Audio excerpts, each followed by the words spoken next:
This is the Lynchburg City School Board tonight, Tuesday, November the 23rd at 5 p.m., convening a special school board meeting. And members of the board, the agenda for tonight is before us. Is there a motion to approve the agenda?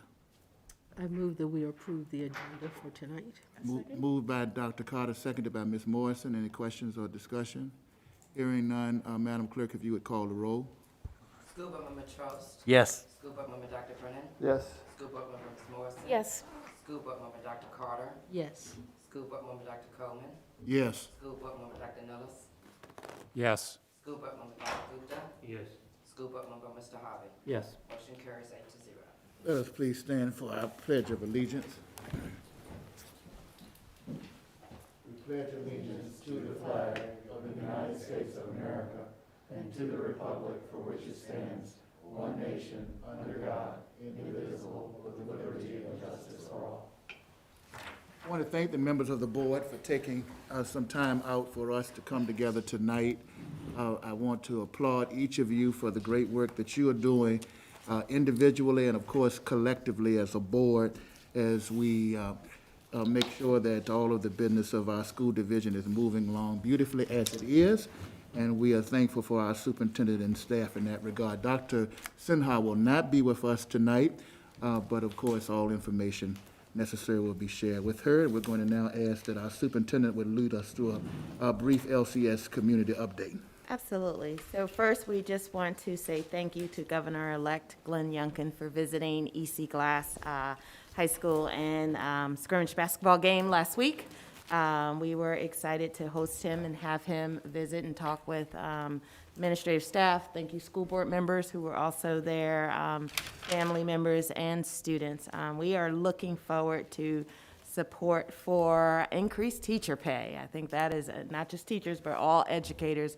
One thing that this board is actively working on and looking for that support. So thank you for that.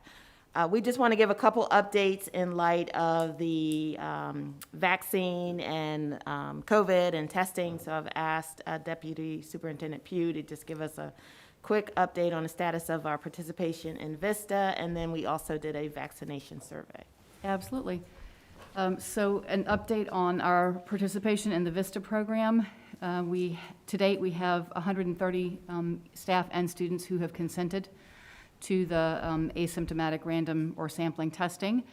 We're working with the company Aegis and Vista on the asymptomatic testing.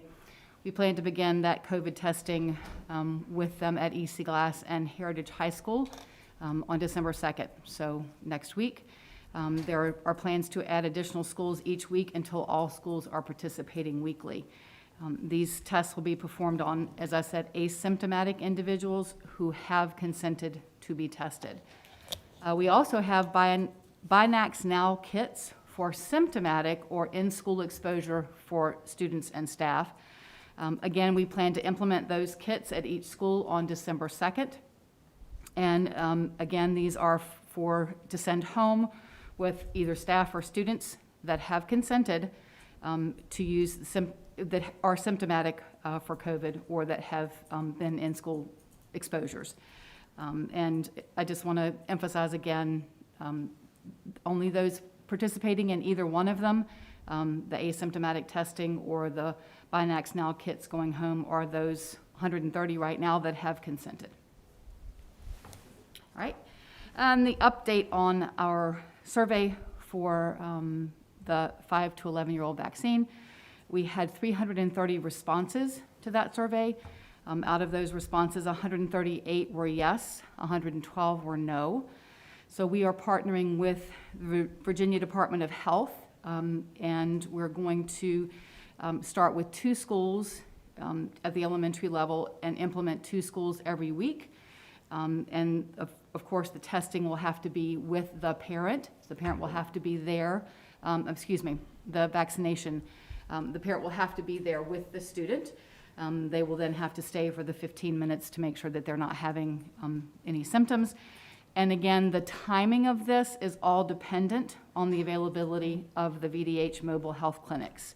So we are partnering with VDH. As of today, we do not have confirmation about the start date or the dates of the clinics, but we will be offering vaccinations to those 5 to 11-year-olds with parental consent, and the parents have to be there. So as soon as we have those dates and we have the information for each of our elementary schools, we will make sure to communicate it to the board, but also several times and in several ways to our community and our families.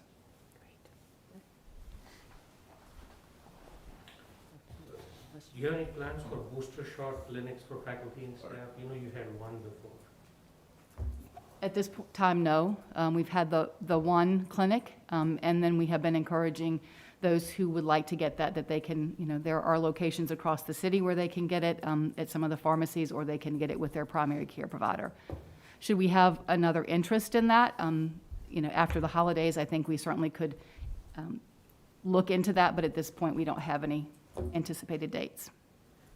Thank you. Okay. Thank you very much. And then our last item, we'd just like to thank the community for all of the engagement. Last night, we had our second community conversation at St. John's Episcopal Church, so thank you for allowing us to host there. And we had a nice turnout of community members, family members, parents, and the topic was academic achievement for the most part. We talked about a few other things, but really focused in on academic achievement.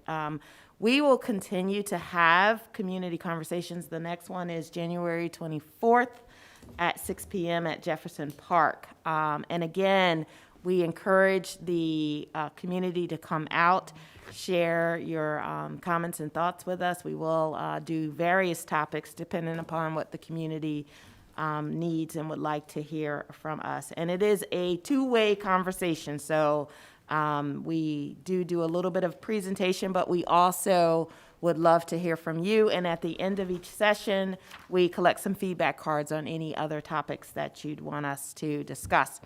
As we continue the road to community engagement on December 14th, right here, we're going to have our public hearing on this school budget. This is the input hearing. This is a time for parents and community members to come out and help the board as we form our priorities for the next school year. And we would like to hear from you as to what the priorities in your mind as a community member, a family member, parent, you would like these priorities to be for the board to consider as we develop the next school budget. We will have the second public hearing in March, which is where the budget will be close to being finalized and approved by the school board for submission to city council going forward.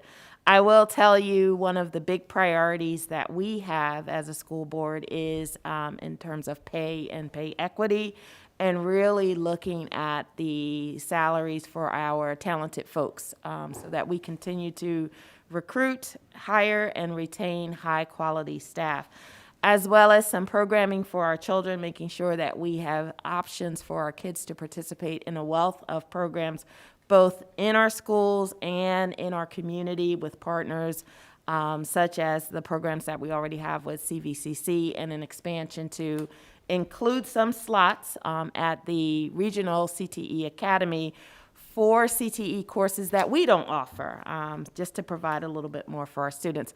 So that's just a glimpse into some of the things that we're looking at, but we also want to hear from the community in terms of what you would like us to be considering going forward into the next school year. All right. Thank you so much, Dr. Edwards. Thank you, Deputy Superintendent Pugh. I somewhat can be a little biased, but there are 132 school divisions in Virginia, and there's not a board that is working harder than the Lynchburg City School Board, nor superintendent and staff. And so we're thankful that you have received the information that has come before you, and look forward to heavy engagement as we continue to move forward. With that in mind, we will now move to Section D, which is a notice of closed meeting. Pursuant to the code of Section 2.2-3711A1, the school board would desire to discuss the assignment, promotion, demotion, performance, salary, discipline, or resignation of a staff member. Is there a motion to go into closed meeting? I move that we move into a closed meeting. There's a second. I second.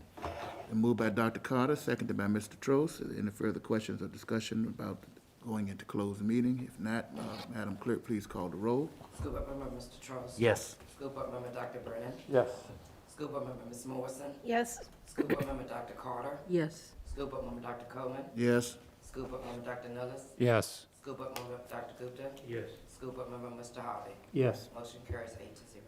All right, thank you. We will now move into a closed meeting, and we're going to go upstairs to our room and come back down when it's time to close.